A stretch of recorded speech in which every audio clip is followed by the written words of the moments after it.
I welcome everyone to LinkedIn Pe Charcha episode 19. It's been a series wherein everyone is supported. So thank you so much, everyone. And it's going to be a power pack session because I have a very special guest with me in the form of Vagisha Arora. And I'm sure you must have seen her content, but I'd like to introduce her to all of you.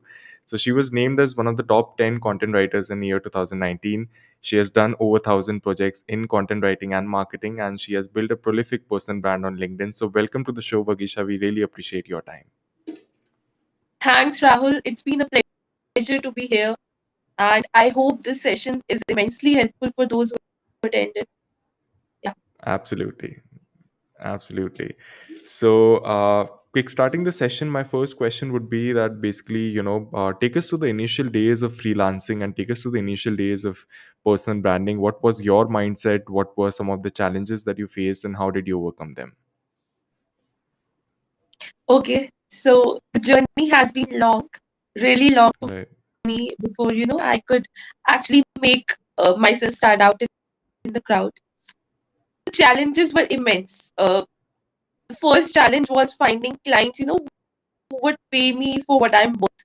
So this is Mm. usually the first challenge which freelance writers face, that no matter how good a writer you are, till the time you're not known in the market, it becomes very difficult for you to get the projects and work with your dream client.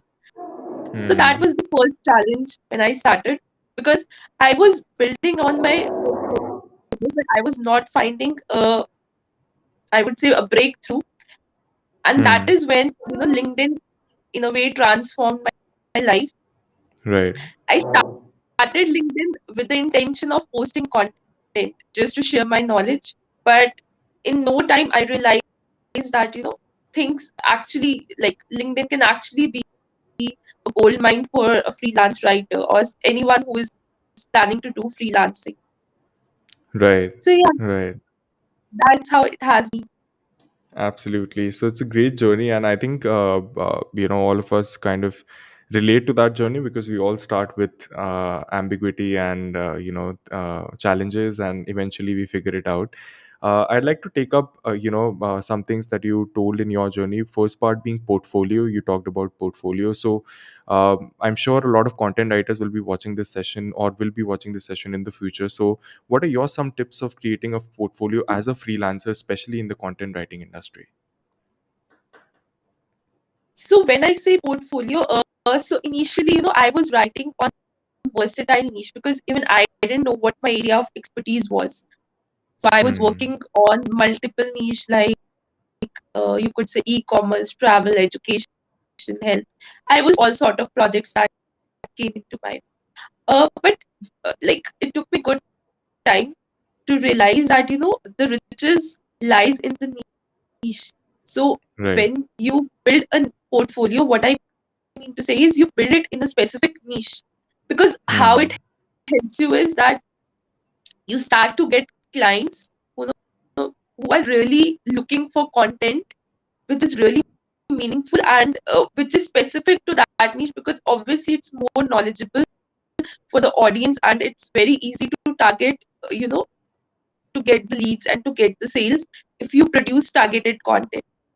So initially it Hmm. started with writing generic content, but very soon it turned into a journey where I was working with projects which were really interesting and which were close to my heart and soul, like e-commerce or like writing on tech. So Right. that's how the journey has been. Right. That's amazing. And one thing that I take away is you said having a targeted approach towards your portfolio, your content. I think that builds a thought leadership in its own ways, and that helps you grow in a particular line. And then maybe down the line you can explore those options of expanding as well. Now coming to, Yes. I'd like to take up, like, most of us on LinkedIn are like, it's people who are creating content are freelancers in trying to create their own business. And there is a point of time, since you have been in this industry for more than 5 years now, there is a point of time wherein we feel like giving up on all the things, and we just feel demotivated, or we feel like yaar nahi ho raha, ab chhod dete hain, ab kya hi hoga. So did you have that phase, and how do you overcome that particular thoughts? So this is the journey I have never told anyone, and I will share it on your show. Yeah. So while I was doing my graduation, my parents actually wanted me to, go for a government service. And at Hmm. that time, even I was a bit directionless. I was pursuing my graduation English, and Hmm. I started preparing for, government exams. Hmm. I even took coaching for 2.5 years, but side by side, I was writing. That is Right. something that has been consistent with me since my graduation days. So I used to go to coaching, but Hmm. so the day, like, time I used to come back, I used to be writing or reading or doing something of that sort. So, Hmm. those were the days when I realized that my interest and passion lies in something like writing. But I was unaware of, how to build a career out of it or even start earning out of it. And that is when I explored, writing for a few websites. So my first article was on Campus Ghanta during my Right. graduation days, wherein I talked about, how like three-fourths of our class failed in sociology exam, and it was sort Hmm. of a scam. There was some politics of DU and stuff. So that topic was really close to my heart. I wrote it all out on paper, and it went really well. And Hmm. that was a kind of motivation for me, that my voice reaching out to people. That was something Right. that I really looked forward to after writing that article. And that is how I stumbled upon freelancing. And to be very honest, if you are a newbie in the industry, I was writing for peanuts. I was taking up projects at 30 paisa per word, 40 paisa per word. I was working day in, day out, just writing few articles, and used to maybe make 5 to 7 thousand a month. And Hmm. that is how the journey started. Right. Even 200 rupee, would make me happy because I was a college student back then, and it was the cost of, you could say, a burger. So Right. I would say those were the small stepping stones which helped me get where I am today.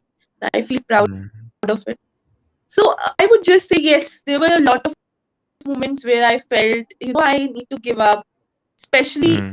after I completed my post graduation, because then I had decided to join Accenture as a content analyst.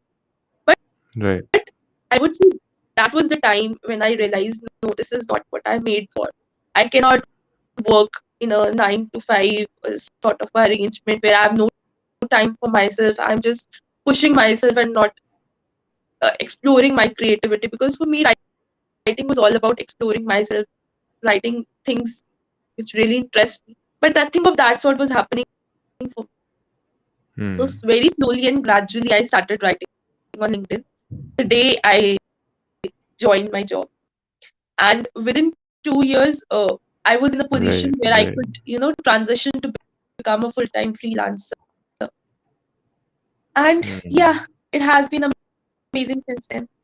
Right, right. So, a couple of things that basically, since you started in college, I think people who are in college studying, one insight would be that start exploring stuff, because if you even I started in college, and that was the biggest advantage that I got, because you have nothing high at stake at that moment of time, is what I can say. Absolutely.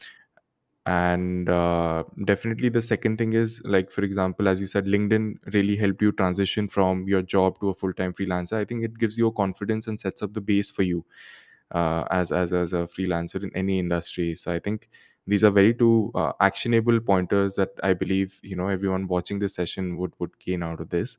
uh, Now, coming to the next question, is that basically you have had the exposure of working with startups as well, and you have had the exposure of working with multinational brands and big brands out there, as a content writer, as a content analyst. Now, do you see any difference in how they approach content, or do you see any major differences on how they are approaching marketing in general?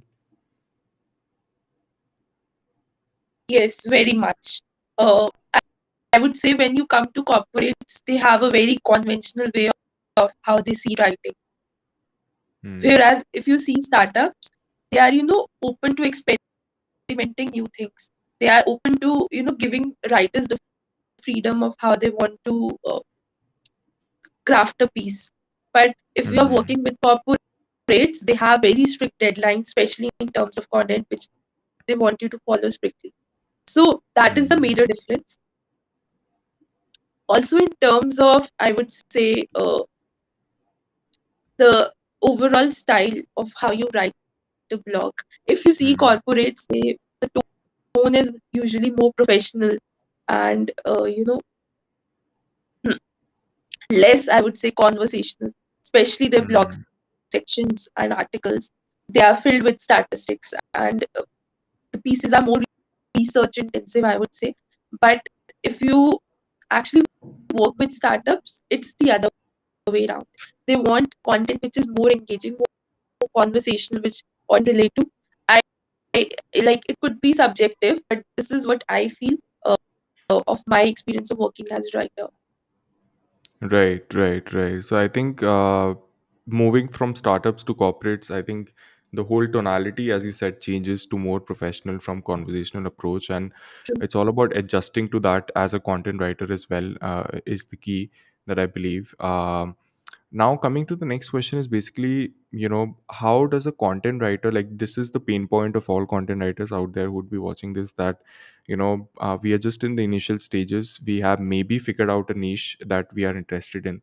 How do we advance now? What is the roadmap for us? And how do we create that thought leadership in the market, that anyone, if I go into a meeting, I actually have that probability of closing that meeting at the price that I want. I think you are at that stage, so you can guide us really well on how to do that.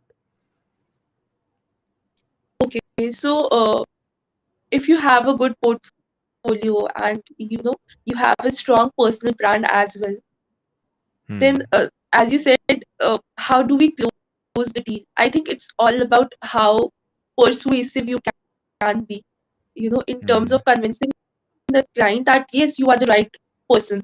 There are people who are doing website content at 5x cost, and there are some who are doing it at 10x cost. Then there are some Right. who are doing it at even 30x cost. So it's all about, yeah, skill is one part, but second part Hmm. is how well you can present yourself in the market, and Hmm. how well you can stand out. Because when a client comes to you, he's already, he has talked to hundreds of freelancers. Now you could be the 101 freelancer, right? Hmm. Or the competition is fierce and the market is saturated, especially freelance writing market, because every second person I see on LinkedIn is a writer, a digital marketer, with a Right. graphic designer, and Right. a website developer. So Hmm. you know you just have to be confident in what you do and deliver. I think those are the two cents which I have for all the newbies, that don't give up.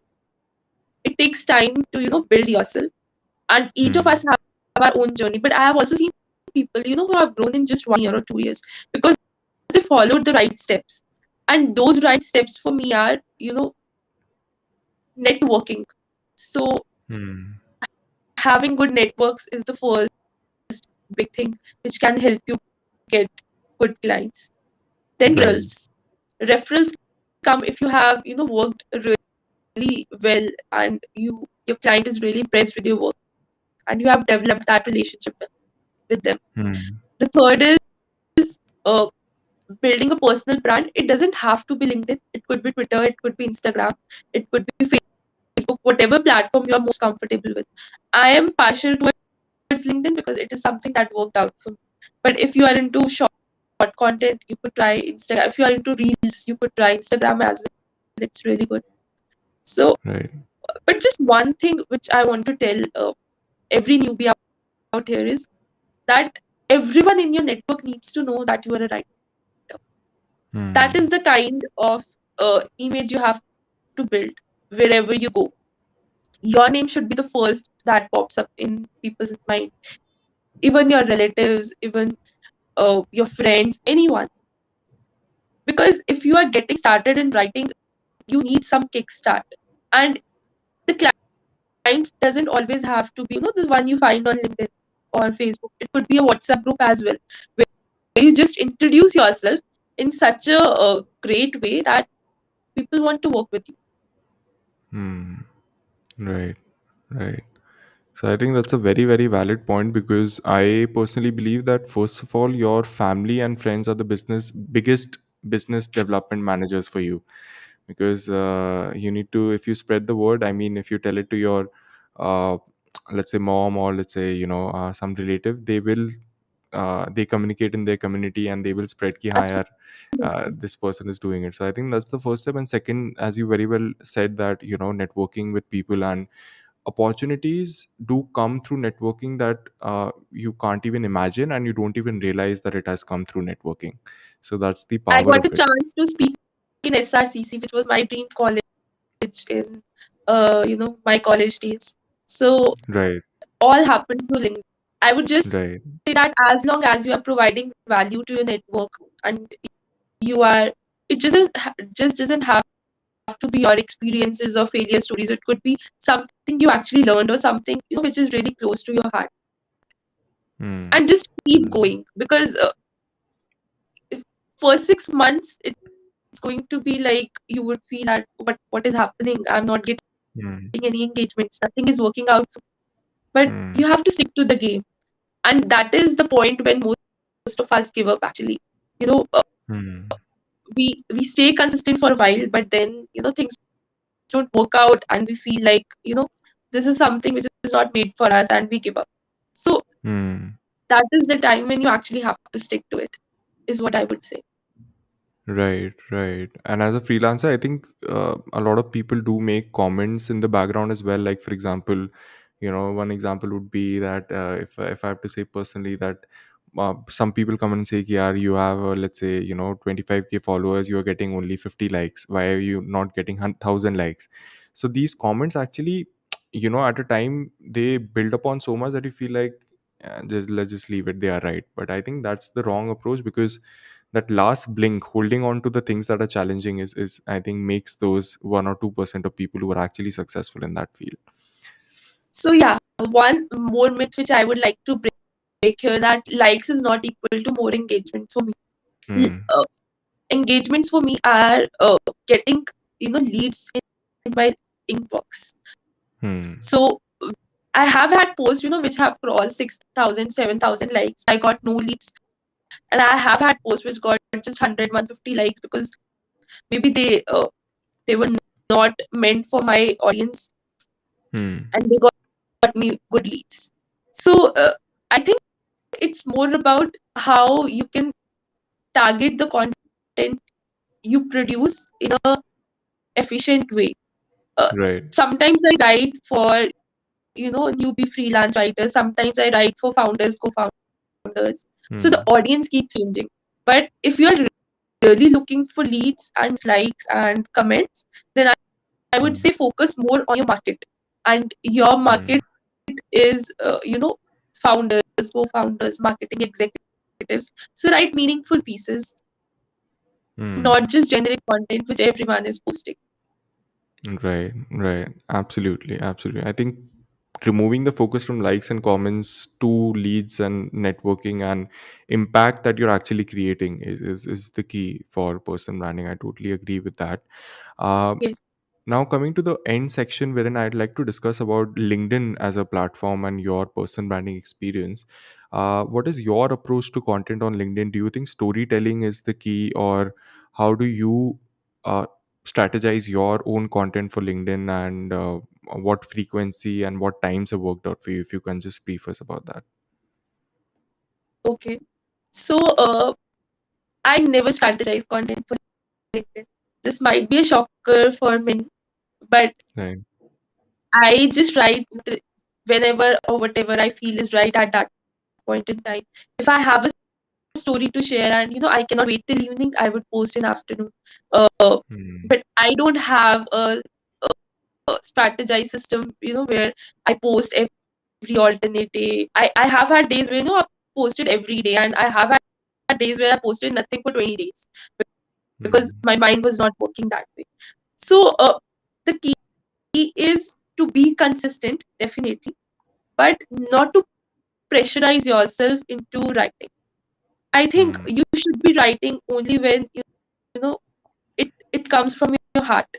I know it's tough, but that is something which I do. And yes, storytelling works well.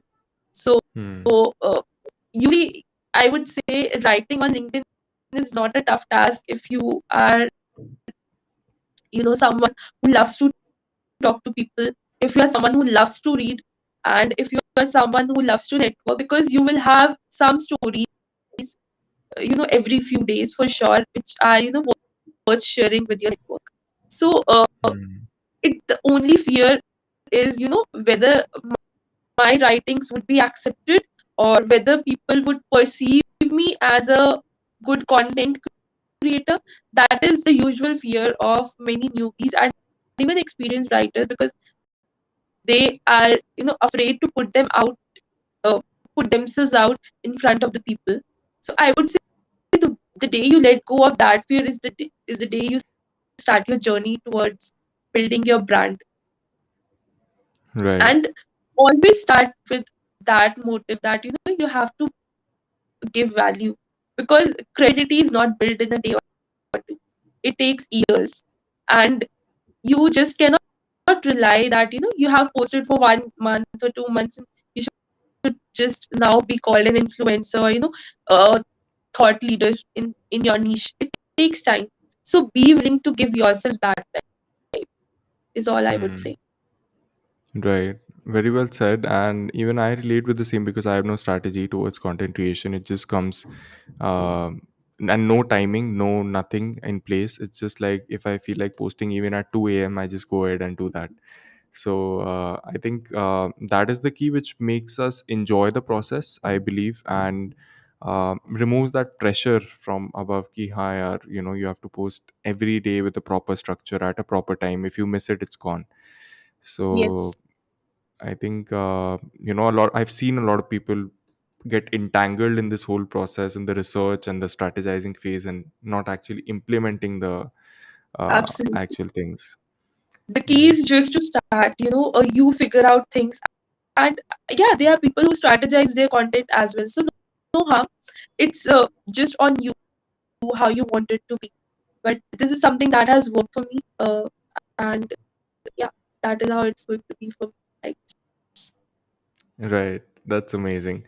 So that ends the session. Thank you so much, Vagisha, for your tangible insights, and I think a lot of actionable pointers of starting out with whatever you feel right at the moment, targeted approach, and building a portfolio in the right direction, and also networking. I mean that's the main thing that will give the opportunities. So it was a pleasure talking to you. Thank you so much, Vagisha. yeah, I would just like to end the session by saying one thing, Yeah. that as a newbie, don't be afraid to work at a less price than you deserve, and sometimes even for free, because at the end you are gaining something. And Hmm. as soon as, you start building your portfolio and you get that confidence, you can actually pitch through clients. And there was one thing which I would like to add. There are many ways, in which you can get the clients. It could be LinkedIn, it could be Twitter, it could be Instagram, cold emailing as well. It could be guest blogging, start writing, start putting your pieces on Medium, any platform you feel resonates more with you. And that is how you get started. And don't be disheartened, because initial phases are going to be tough, but we all stick through it because we wanted to make it work for ourselves. And there's no magic potion to, how you can get rich soon. Right. And I would just say that as soon as you are following your passion every single day, you love what you do. Like, I can work on my birthday also if Yeah. I have to. Right. That is how much I love my work, and I just it's more of a liberation for me. So work with that kind of passion every single day.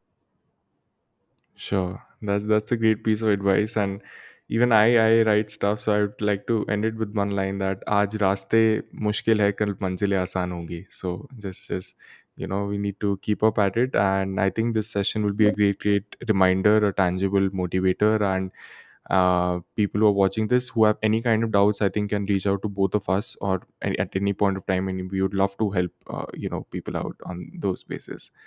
Sure. So yeah, thank you so much, audience. Thank you so much, Vagisha, for your time, and it was a great session. Thank you so much. Same here. Perfect. Bye. Have a great day Bye. ahead, guys. Same to you. Bye.